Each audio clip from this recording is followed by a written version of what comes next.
ሰላም እንዴት ናችሁ? ደህና ናችሁ ወይ? እኔ ደህና ነኝ፣ እግዚአብሔር ይመስገን። ዛሬ ከእንግዳ ጋር የመጣሁት ብቻዬን አይደለም ጋይስ እና እንኳን ከኢድ ተረፋችሁ። እንግዳ አይደለሁም። የሆነ ጊዜ ላይቭ ላይ ገብቻለሁ። እግዚአብሔርን ውሸት ነው ነው ብላቆች ጋይስ፣ እግዚአብሔርን እንግዳ አይደለሁም።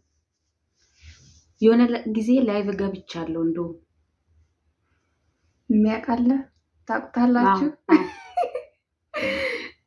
እና ዛሬ ጥያቄ ልጠይቃት ነው፣ የሆነ ጥያቄ ልጠይቃት ነው እና እሱን ጥያቄ ከመለሰች ማለት ነው ሽልማት አላት። ዝግጁ ነሽ? አዎ ጠይቂኝ። ከመለሰች ማንም የማይመልስ ሁላችሁም ትመልሳላችሁ። ሁላችሁ አሁን ማለት ሁሉም ሰው ከመለሰ ሁሉም ሰው ሽልማት አለው። ሁላችሁም ስላችሁ ነው አይደለም። ሁላችሁም ስላችሁ አረብ አገር ላይ ያለን ሴቶች ሁሉም እውነታው የማያወራውን ነገር ነው የምጠይቃት። ያወራሉ ያያወሩም። እናንተስ ብትሆኑ ኮመንት ላይ ያሳውቁኝ። ታወራላችሁ ወይስ አታወሩ? ከዛ ስለነሱ ሽልማት አላቸው። አዎ ለመለሰ አይመልስም። ውሸት ምናምን ነገር የለም። ከዛ ይኸው ጥያቄ ውስጥ መልሱ ኮሜንት ላይ ማለት ነው። አድራሻችሁ ቁጥራችሁ ምናምን ላኩ። ሽልማቱ ካልተቀበላችሁ ሀቢባ ጋር እንከሳታለን። በለው ሀቢባ መጣች እዚህ ጋር እና አሁን ማለት ብዙ የታዘብኩት ነገር ስላለ ነው እዚህ ጋር እኔም እሷን ልጠይቃት የወጣሁት ማለት ነው። እናንተም ለሁላችሁ አረብ ሀገር ላይ ስንት ዓመት ሰራችሁ? ከወጣችሁ ስንት ዓመታችሁ ነው? ብዙ ልጆች አሁን እብን የምታውቁ እንደዚህ በሩቁ የሚሆን የምታውቁ እና 8 ዓመት ተቀምጠው ማለት ነው 8 ዓመት ተቀምጠው ላይክ ስጠይቃችሁ ስንት ዓመት ነው የሰራሽው ብላችሁ አንድ ሰው ስጠይቄ ማለት ነው ስጠይቅ የታዘብኩት እኮ ነው 8 ዓመት ሰርተው ገና 4 ዓመት ነው የሰራሁት የሚሉ ልጆች አሉ ማለት ነው። መብታቸው ነው። እብን ከሩቅ የምታውቁት ማለት ነው። እብን አብራችሁ መታችሁ ሴም ዓመት አብራችሁ መታችሁ እያወቃችሁ ያ ሌላ ሰው ደግሞ ለሌላ ሰው ሲናገር አቤት አበሻ የሚዋሻል። ለምንድን ነው ግን? ለምንድን ነው? ጥያቄ ነው ጋይስ። ለምንድን ነው ማለት ችግር አለው? በቃ አሁን እንዳትመልሱ። ሁሉ አሁን የውስጡ ሚስጥር አለው። እንዳትመልሱ። እኔም አልመልስም። ምስጢሩ ምንድን ነው? እስቲ ንገረኝ። ምክንያቱ አንቺ ለአንቺ ምክንያቱ ነው። ምክንያቱ ለአንቺ አሁን ምክንያቱ ምንድን ነው? እስቲ ምክንያቱ ምንድን ነው ብላችሁ ነው የምታስቡት እናንተ? አንቺ ለምሳሌ እንዲሁ ሲሪየስ ምክንያቱ እስቲ ምንድን ነው ብለሽ ነው የምታስበው? እኔ ምክንያቴ አንቺ ብቻ ሳይሆን እንደዚሁ ልጆቹ ራሱ እንደ ራሴ ነው። እሺ አንቺ ኦኬ። እኔ ምክንያቴ ሲጀመር ኦኬ። እሺ አንቺ መልስ ነው። እኔ ምክንያቴ አረብ ሀገር ላስብበት ላስብበት ነው አስበሽበት ሳይሆን ላይክ እንዴ ነው። እኔ በቃ ትክክለኛ ነው ማወራው። ይሄ 2 ዓመት ሊሆነኝ ነው። ገና 2 ዓመት ሊሆነኝ። እሺ ስታስቢ እንደነገርኩሽ ስታስቢ ለምንድን ነው የሚደብቁት ብለሽ ነው የምታስቢ?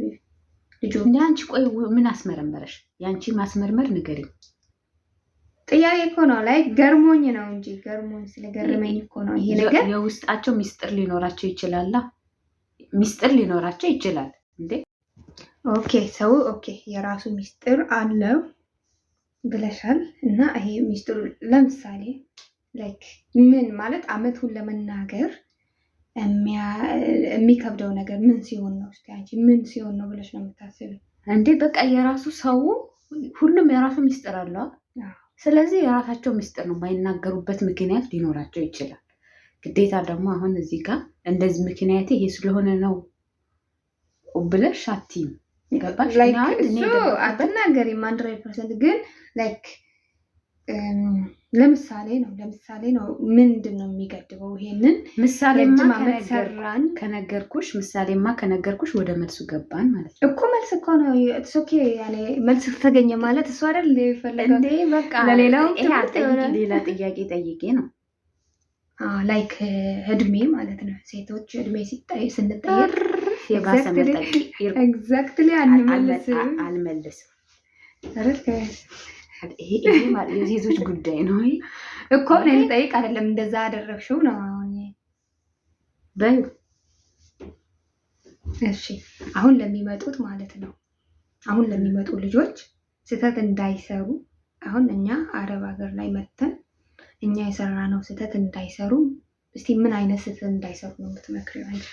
እሺ እንደዛ መክራቸው አንደኛ መፍራት አያስፈልግም። ማለት መብትና ግዴታችንን አውቀን መምጣት አለብን።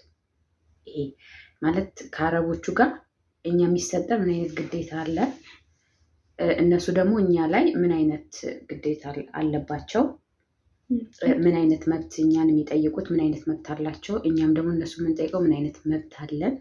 መብትና ግዴታችን አውቀን ስለዚህ እንደዛ እንዳይሆን ቆሞ ማዳመጥ ምን እንዳሉ ደግሞ ሌላ የሚወዱትን አረቦች እሺ ማለት በጣም ይወዳሉ። እኔ የሆነ ነገር ስታዛቸው እሺ ካላላቸው የሆነ እኛ የምንሰለቸው ነገር አለ የኛ ልጆች። እኔ ብዙ ጊዜ የምመለከተው ትክክል። አሁን እዚህ ሀገር ስንመጣ ኢንተርኔት እንደፈለግን ነው፣ ቶሎ ስልክ ላይ ነው እንትን የምንለው። እሱ ነገር በደንብ መጠንቀቅ አለብን። ምክንያቱም ሁሉም ነገር በሂደት ከስራ በኋላ ስልክ በጣም አይምሮን ይረብሻል። ይሄ ቲክቶክ ምናምን ነገር እንትን ይላል እና እስክንለማመድ ድረስ ፍቅሩን እየሰጠናቸው በደንብ እንትን ካለን በኋላ ሌላ የራሳችን እንትን ላይ ብንገባ በጣም አሪፍ ነው። በቃ የሆነ ቀልጠፋል አይደለ? እነሱ ሲያከብሯቸው ያከብራሉ። እውነት ለመናገር ካከበሯቸው አለመፍራትና እሺ ማለት ሲባል ደግሞ ራሳችንን የሚጎዳን ነገር እሺ ማለት አይደለም፣ ግን ላይክ ግዴታችን ላይ ማለት ነው። ይሄ ግዴታችን ላይ እሺ ማለት ነው። የሆነ ነገር ሰምታችሁ ዝም ብላችሁ ማሄድ ሳይሆን እሺ ማለት እና ያ ነገር ይወዳሉ። እሺ ስትላቸው ይወዳሉ። እኔ ብዙ ጊዜ እሱን ተመልክቻለሁ እና እሺ ስትላቸው ይወዳሉ። አሁን ፊሊፒኖች እንዴት ነው በቃ ፍሪ ሆኖ የሚሰሩት? ሲታዘዙም እሺ ሰዎችን መሳቅ ዝም ብለው ነው የሚሰቁት። እኔ የሚገርመኝ እኛ ደግሞ ዝም ድፍግት አድርገን ሰርተን ሲናገሩን ነው እኛ እንከፋለን፣ እንቆጣለን። እነሱ ግን የሆነች ላይ እያሉ ነው የሚሰሩት ማታ ምናምን እያሉ ነው። እነሱ እየተሰደቡ ምንም አይመስላቸው። ምክንያቱም ራሳቸውን ስለማያደርጉ ያልፋል ብለን እስከመጣን ድረስ ያው ያልፋል እኮ ነገሮቹ ራሱ ያልፋሉ አይደል? ወደፊት እያሰብን ከሄድን ጥሩ ይሆናል እና አዲስ ለሚመጡት ይሄ ምክር ነው አስባ። ስለዚህ ይሄንን አድርጉ ትላለች ደስታ። እኔም እንደዛ ነው የምላችሁ። ራሳችሁን ጠብቁ። ከምና ከሁሉም በላይ ምግብ ብሉ። ጌታን ምግብ ብሉ፣ ውሃ ጠጡ አይደል? በጣም የሚጎዳን ነገር ቢኖር እኛ ምግብ ሳንበላ ወደ ስራ የምንገባው ነገር ነው። ያንን መጀመሪያ ራሳችሁን ጠግኑ። ለአዲሶች ነው ይሄ ማለት ነው። የምትሰሙ ከሆነ እንድትሰሙ። ነባሮች ያው ለምዳችኋል። ሁሉ ነገር እያለፍንበትም ነው ያለንበትም ስለሆነ ማለት ነው። ነባሮች ደግሞ ሂሳባችሁን የት እንደምታሳሉ ራሳችሁ ታውቁታላችሁ። ዝግጁ አድርጋችሁ እንደምኑ። ሌላ ጊዜ ደግሞ በሌላ ነገር እንገናኛለን። እዚች ምስኪን ልጅ ደግሞ ሰብስክራይብ አድርጉላት። ምስኪን አይደለሽ? ሰብስክራይብ ላይክ አድርጉላት ፕሊዝ። ላይክ ሰብስክራይብ እንዳታርጉ